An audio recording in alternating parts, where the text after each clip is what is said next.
வீரபுரை வீச்சாக விடுதலையின் மூச்சாக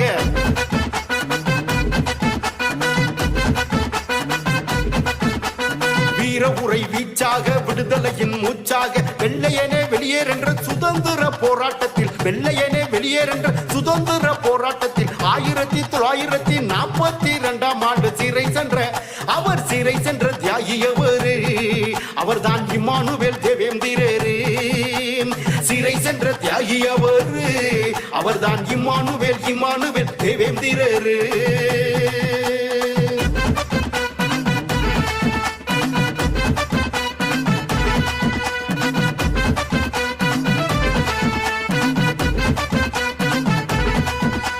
சுதந்திர போராட்ட தியாகி என்ற காரணத்தால் சுதந்திர போராட்ட தியாகி என்ற காரணத்தால்